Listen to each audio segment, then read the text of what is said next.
మంత్రులకు సీఎం చంద్రబాబు వింత ర్యాంకులు ప్రకటించారు. ర్యాంకుల్లో పవన్ ను లోకేష్ కంటే వెనక్కి నెట్టేశారు చంద్రబాబు. లోకేష్ కి 8వ ర్యాంకు, పవన్ కి 10వ ర్యాంకు ఇచ్చారు. పవన్ కంటే లోకేషే బెటర్ అన్న సందేశం పంపించారు చంద్రబాబు. డిప్యూటీ సీఎం పదవి కోసం లోకేష్ ర్యాంక్ పెంచేసినట్టుగా ప్రచారం జరుగుతోంది. పవన్ హాజరు కాని కేబినెట్లో ర్యాంకులు ప్రకటించారు చంద్రబాబు. లోకేష్ కంటే తక్కువ చేసి చూపడంపై జనసేన అసంతృప్తి వ్యక్తం చేస్తోంది. ఫైళ్లు తక్కువ ఉన్న మంత్రులకు అగ్రస్థానాలు ఇచ్చారు బాబు. 6వ స్థానంలో తాను ఉన్నట్టు ప్రకటించుకున్నారు చంద్రబాబు. పూర్తి డీటెయిల్స్ అందిస్తారు మా కరెస్పాండెంట్ సతీష్ ఈ ర్యాంకులకు సంబంధించి. సతీష్, ఇక్కడ రెండు విషయాలు. ఒకటి, ఎప్పుడైనా రెండు ఈక్వల్స్ ని కంపేర్ చేయాలి, కానీ ఇక్కడ ఎలా కంపేర్ చేస్తున్నారు అనేది ఒకటి అర్థమవుతోంది. యాపిల్స్ అండ్ ఆరెంజెస్ ని కంపేర్ చేస్తున్నారు ఇక్కడ పరిస్థితి. ఎందుకని పవన్ కళ్యాణ్ రాని క్యాబినెట్ లో ఈ ర్యాంకులు ప్రకటించారు అనేది రెండో ప్రశ్న. అదే అనుమానం సర్వత్రా వ్యక్తం అవుతుంది. ఈ రోజు ముఖ్యమంత్రి చంద్రబాబు కేబినెట్ భేటీ అనంతరం పొలిటికల్ డిస్కషన్ సందర్భంగా మంత్రులకు సంబంధించినటువంటి ర్యాంకులను ప్రకటించారు. ఈ ర్యాంకుల్లో ఒక ఉద్దేశపూర్వకంగా చాలా స్పష్టంగా ఇందులో కనిపిస్తోంది. మంత్రులకు సంబంధించిన ర్యాంకుల ప్రకటనలో లోకేష్ ని ప్రమోట్ చేసేటువంటి ఒక వ్యవహారం ఇందులో ఈ ర్యాంకుల ద్వారా కూడా ముఖ్యమంత్రి చంద్రబాబు చేశారనే విషయం అర్థమవుతుంది.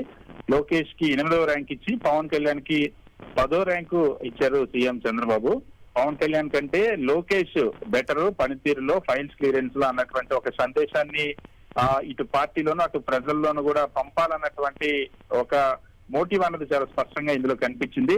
డిప్యూటీ సీఎం పదవి కోసం లోకేష్ ఇటీవల పోటీ పడడం, లోకేష్ పవన్ కళ్యాణ్ మధ్య ఈ డిప్యూటీ సీఎం పదవి కోసం జరుగుతున్నటువంటి వారు జనసేన తెలుగుదేశం పార్టీ కార్యకర్తల మధ్య కూడా జరిగినటువంటి వారు అందరికీ తెలిసిందే. ఈ నేపథ్యంలో ఇప్పుడు ముఖ్యమంత్రి చంద్రబాబు ర్యాంకులు ప్రకటించిన అది కూడా ఈ రోజు ముందుగానే పవన్ కళ్యాణ్ ఈ కేబినెట్ కి రానన్నటువంటి సంకేతాన్ని పంపారు. పవన్ కళ్యాణ్ ఈ రోజు కేబినెట్ కి హాజరు కాలేదు.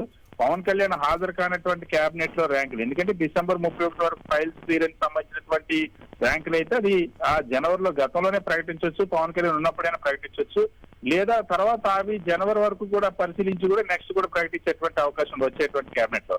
కానీ ఇప్పుడు పవన్ కళ్యాణ్ లేని సమయాన్ని చూసి ప్రత్యేకించి లోకేష్ పవన్ కళ్యాణ్ కంటే ఉత్తమంగా పనిచేస్తున్నటువంటి ఒక మెసేజ్ ను పంపడం కోసం మాత్రమే ఈ విధంగా చేశారంటే అనుమానాలు. ముఖ్యంగా దీనిపైన జనసేన తీవ్ర అసంతృప్తి వ్యక్తం చేస్తుంది. లోకేష్ కంటే తక్కువ చేసి చూపడంపై జనసేన కార్యకర్తల నాయకులు కూడా అసంతృప్తి వ్యక్తం చేస్తారు. సతీష్, దాంతో పాటుగా జనరల్లీ పనితీరు, ఎవరు బాగా పనిచేశారు, ఎవరు పనిచేయలేదు అనే దానికి సంబంధించి ఇలాంటి ర్యాంకులు అవి చూస్తాం. ఫైల్స్ క్లియర్ చేయడంలో ఎవరు ఫస్ట్ వచ్చారు, ఎవరు సెకండ్ వచ్చారు అనే టాపిక్ పైన ర్యాంకింగ్ ఇవ్వడం ఏంటి అనేది కూడా ఒక క్వశ్చనే.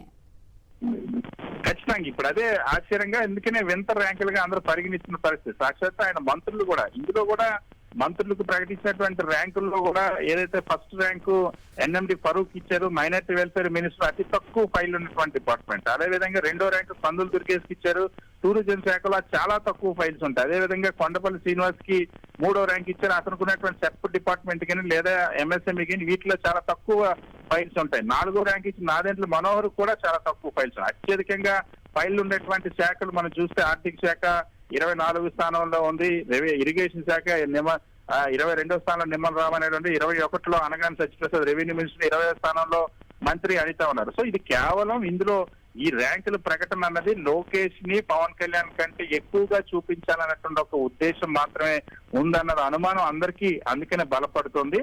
సో ముఖ్యమంత్రి చంద్రబాబు ఆ ఉద్దేశంతోనే తన లోకేష్ ని ప్రమోట్ చేయడం కోసం వరుసగా ఒక్కొక్క అడుగు వేస్తా ఉన్నారు. పవన్ కళ్యాణ్ కంటే లోకేష్ ఎక్కువ ఈ ప్రభుత్వంలో ఉన్నతమైన స్థానంలో పెట్టబోతున్న ఒక సందేశం పంపడానికే ఈ ర్యాంకులు ప్రకటించారనేటువంటి చర్చ సాగుతుంది. Okay Satish, thank you.